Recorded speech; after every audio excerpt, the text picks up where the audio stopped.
Hello everyone, welcome back to my channel. আমি প্রিয়া। আজ আমি তোমাদের কাছে চলে এসেছি মাছের মুড়ি ঘন্টর রেসিপি নিয়ে। তো আজকে আমি মাছের মুড়ি ঘন্টটা একটু অন্যরকম অন্য স্বাদের বানাতে চলেছি। মুড়ি ঘন্ট বানানোর জন্য আমি এখানে 4টে মাছের মাথা নিয়ে নিয়েছি। এবার মাছের মাথাগুলো খুব ভালোভাবে ভেজে নেব। প্রথমে আমি নুন হলুদ মাখিয়ে নেব। নুন হলুদ মাখিয়ে খুব ভালোভাবে মাছের মাথাগুলো ভেজে নিতে হবে। এখানে আমি 4টে কাতলা মাছের মাথা নিয়েছি। তোমরা চাইলে রুই মাছের মাথা দিয়েও বানাতে পারো।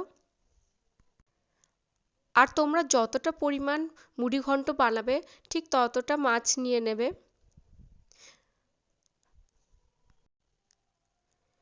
আমি খুব ভালোভাবে নুন হলুদ মাখিয়ে নিলাম। এবার আমি মাছগুলো ভেজে নেব। তেল গরম হয়ে এসেছে, এবার আমি মাছের মাথাগুলো তেলে দিয়ে দেব।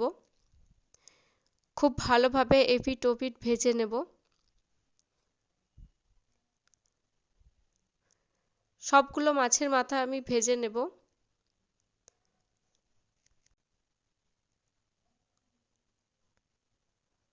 দেখো সবগুলো মাছের মাথা ভাজা হয়ে গেছে। আমি খুব ভালোভাবে কড়া করে ভেজে নিয়েছি। এবার হাতের সাহায্যে মাছের মাথাগুলো ভেঙে দেব। তোমরা এইভাবে মাছ ভাজার পরই মাছের মাথাগুলো হাতের সাহায্যে ভেঙে নেবে। কড়াইয়ে দেবার পর ভাঙবে না, আগেই মাছের মাথাগুলো ভেঙে নেবে। এখানে আমি মুড়ি ঘন্ট বানানোর জন্য কামিনী ভোগ চাল নিয়ে নিয়েছি। প্রায় 200 থেকে 250 গ্রাম মতো আমি এখানে চাল নিয়ে নিয়েছি। চালটা আমি 1 ঘন্টা আগেই ভেজাতে দিয়ে দিয়েছিলাম। এবার জল থেকে ছেঁকে তুলে নেব। আর আমি নিয়ে নিয়েছি আদা বাটা, এলাচ আর দারচিনি। আর আমি ছোট ছোট করে আলু কেটে নিয়েছি মুড়ি ঘন্ট বানানোর জন্য। এবার আমি কড়াইয়ের মধ্যে রিফাইন অয়েল দিয়ে দেব। আজকে মুড়ি ঘন্ট আমি রিফাইন অয়েল দিয়ে বানাবো। আর দিয়ে দেব তেজপাতা। তেজপাতা দেবার পর আমি এখানে দারচিনি আর এলাচটা দিয়ে দেব। এলাচটা একটু ফাটিয়ে দিয়েছি। এবার কিছুক্ষণ পর আমি আলুগুলো দিয়ে দেব।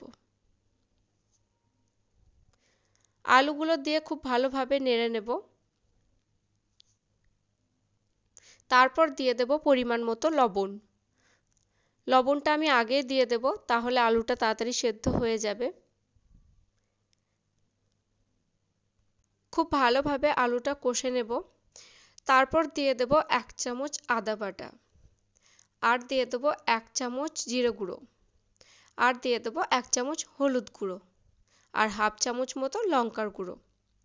সব মশলাগুলো দিয়ে খুব ভালোভাবে অল্প আঁচে আমি কষে নেব। কষা হয়ে গেলে এবার আমি চালটা দিয়ে দেব।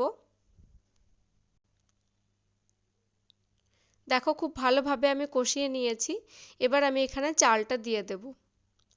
চালটা দেবার পর বেশ কিছুক্ষণ ধরে নাড়তে হবে।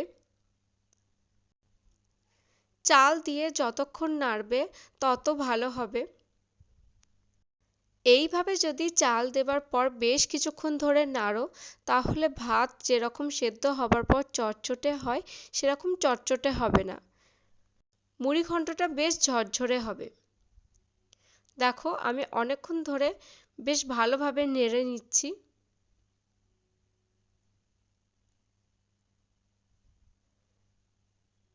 তোমরাও অনেকক্ষণ ধরে ভালোভাবে নেড়ে নেবে, তাহলে দেখবে মুড়ি ঘন্টটা ঝরঝরে হয়েছে। এবার এখানে আমি পরিমাণ মতো জল দিয়ে দেব। বেশি জল দেবে না, যেহেতু ঝরঝরে শুকনো শুকনো হবে সেহেতু বেশি জল দেবার প্রয়োজন নেই। যতটা পরিমাণ চাল থাকবে তার থেকে 1 আঙুল ওপর অবধি জল দেবে। এবার এখানে আমি মাছের মাথা ভাঙাগুলো দিয়ে দেব।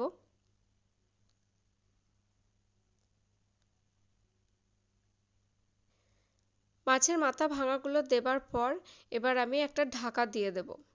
তারপর গ্যাসটা কমিয়ে দেব। যত কমিয়ে রান্না করবে তত স্বাদ ভালো হয়। দেখো এখানে চালটা সেদ্ধ হয়ে এসেছে। আর জলের পরিমাণও খুব বেশি হয়নি। এবার আমি এখানে পরিমাণ মতো চিনি দিয়ে দেব। এখানে আমি প্রায় 4 চামচ মতো চিনি দেব। চাল সেদ্ধ হবার পর চিনি দেবে। চিনি কখনোই আগে দেবে না, তাহলে চাল সেদ্ধ হতে দেরি হবে। আগে চাল সেদ্ধ হয়ে যাবে, তারপর চিনি দেবে। চিনি দিয়ে আবার খুব ভালোভাবে নেড়ে নেব। তারপর আমি আবার ঢাকা দিয়ে বেশ কিছুক্ষণ ধরে রান্না হতে দেব। গ্যাস কমিয়ে আস্তে আস্তে রান্না করবে, তাহলে স্বাদটা খুব সুন্দর হবে। রান্না যত আস্তে আস্তে করবে তত স্বাদ ভালো হয়। কিছুক্ষণ পর আমি ঢাকা খুলে আবার নেড়ে নেব।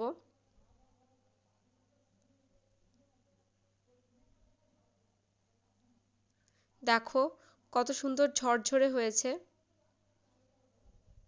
বেশ কিছুক্ষণ নেড়ে নেব।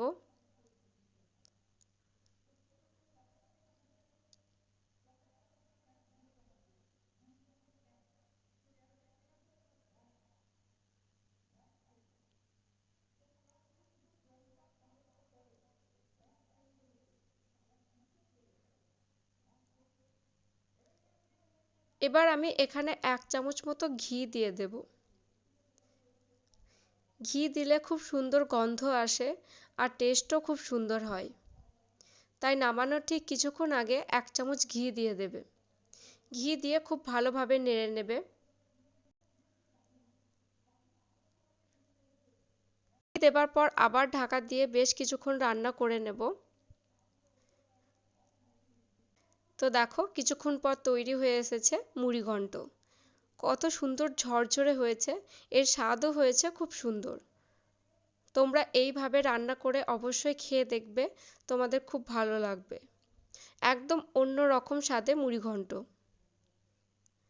এবার খুব সুন্দর করে পরিবেশন করে নেব। এটা একটা ভিন্ন স্বাদের মুড়ি ঘন্ট।